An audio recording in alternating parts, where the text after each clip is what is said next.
Assalamualaikum warahmatullahi wabarakatuh. Perkenalkan, nama saya Rahmawati dan rekan saya Yudi Pastiamada sebagai anggota.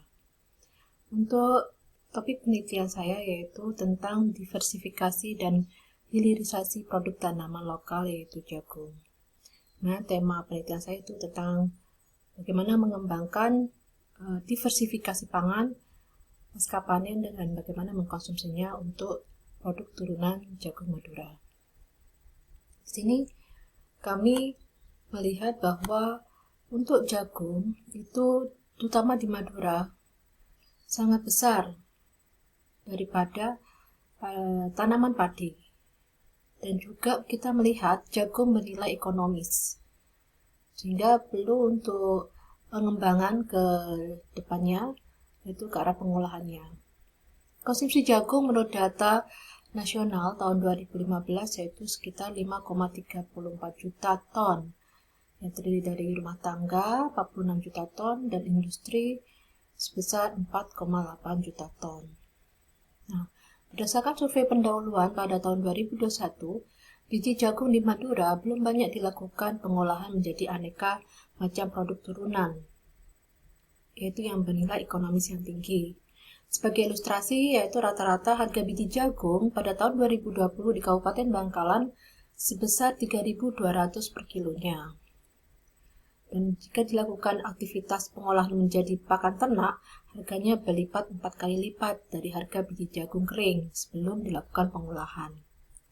Dengan mengolah biji jagung menjadi pakan ternak akan meningkatkan nilai ekonomi komoditas jagung dan memberikan nilai tambah serta multiplier effect pada sektor lainnya. Ciri khas pertanian jagung Madura yaitu didominasi oleh jagung lokal, di mana kepemilikan lahan terbatas sehingga berdampak pada belum efisiensinya manajemen budidaya, terbatas pada juga permodalan dan penguasaan teknologi.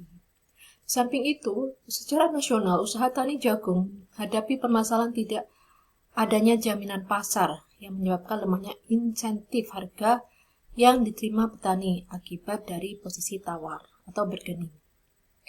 Nah, bagaimana pihak pabrik yaitu pada pengolahan produk ini yaitu memberikan sangat rendah daya tawarnya.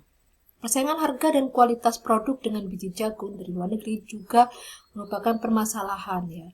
Jadi kita produk untuk jagungnya itu nilai kualitinya masih rendah dibandingkan di luar negeri. Perlu diversifikasi produk di sini yaitu salah satu alternatif strategi yang bisa dilakukan untuk meningkatkan daya saing komoditas. Bagaimana bisa memberikan daya saing ke depannya seperti itu. Nah, ini ada bagan terkait dengan produk olahan jagung ya. Jadi mulai dari daun, terus dari buahnya juga, pada batangnya itu semuanya bisa diolah. Salah satunya bisa jadi pakan ternak, kompos, atau pupuk, dan juga biji jagungnya itu juga mengandung pati, bisa dibuat tepung untuk berbagai macam olahan makanan. Nah, ini sangat bagus ke depannya bagaimana kita mengolah pada jagung Madura tersebut. Terus tahapan penelitian. Di sini kami menunjukkan ada pendahuluan yaitu penyusunan kuesioner dan kemudian kita survei lokasi di lapang mulai dari produksi benih, usaha tani jagung, kita wawancara juga dengan petani jagung dan juga melakukan wawancara bagaimana aspek kelembagaan pemasarannya. Seperti itu. Itu dengan pihak UKM juga. Baru kita tabulasi, kita analisis data. Nah, untuk UKM di sini saya mengambil tentang profil dari UD Tajul Anwar, yaitu berada di Soket Jaya, Kecamatan Teraga, Kabupaten Bangkalan. Di sini desa ini terletak sekitar setengah kilometer dari pusat kecamatan, dengan potensi lahan sawah sebesar 114 hektar, tegalan 43 hektar, dan pekarangan sekitar 95 hektar di Kecamatan Teraga. Nah, ini ada gambar ya, di sini adalah olahan, salah satu olahan dari jagung ya, yaitu berupa tato chip keripik jagung. Di sini kelompok tani dia membuat keripik jagung ini ya, yang diketuai oleh Muhammad Dahri. Dan Muhammad Dahri ini salah satu dia pemilik UD Tajul Anwar. Ini ada gambar, jadi kami mengusahakan bahwa adanya kemasan yang lebih baik nanti ke depannya untuk pengembangan sektor pemasarannya, seperti itu. Jadi di sini cara mengolahnya, biji jagung itu pertama dicuci bersih, lalu kita lakukan perebusan, pendinginan, setelah dingin baru dicampurkan dengan tepung tapioka sebesar 25%. Dilakukan pengukusan kembali, baru dilakukan pencetakan dan pemotongan. Setelah dicetak, dipotong, kita lakukan penjemuran kembali hingga kering dan baru digoreng.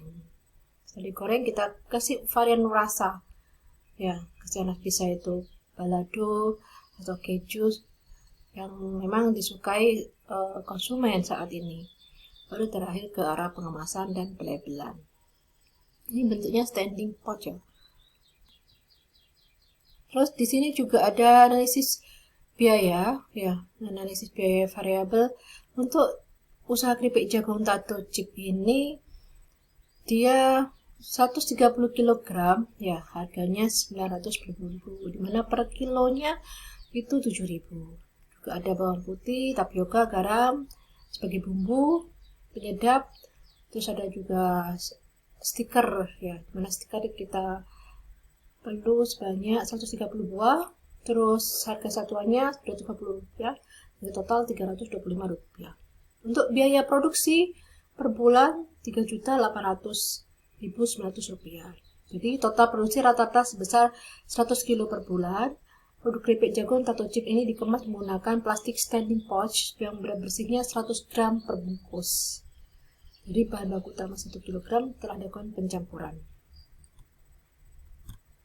Nah, ini untuk analisis pendapatannya. Jadi tato chip itu jumlahnya sekitar 100 kg, harganya 100.000 per kilonya ya. Terus ada penerimaan per bulan sebesar 10 juta, total biaya 7.179.817 rupiah. Pendapatan sekitar 2.800 sekian, 20.000 sekian. Jadi penerimaan yang diperoleh oleh UD Tajul Anwar dalam satu periode produksi sebesar 10 juta dan biaya yang dikeluarkan sebesar 7 juta sekian, sehingga memperoleh pendapatan bersih sekitar 2.820.183 per bulannya. Gitu. Terus juga setelah itu kita menggunakan tabel analisis nilai tambah, di mana di sini ada perhitungan output input, tenaga kerjanya sebanyak 3, terus juga ada harga outputnya 100.000 ya, terus juga kita hitung berapa marginnya, bisa kita lihat di sini tabel ini.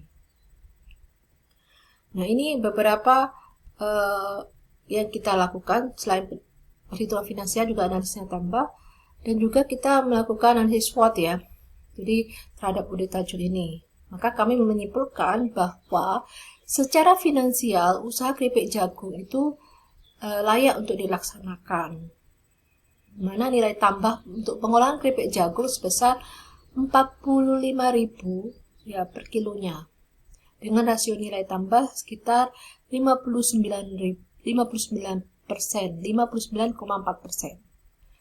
Strategi, jadi pendekatan strategi yang digunakan untuk UD Tajul yaitu meningkatkan daya saing produk turunan jagung melalui diversifikasi produk turunan, dengan cara menekan biaya produksi, meningkatkan nilai tambah, dan melakukan penataan manajemen rantai pasok dari mulai hulu sampai hilir.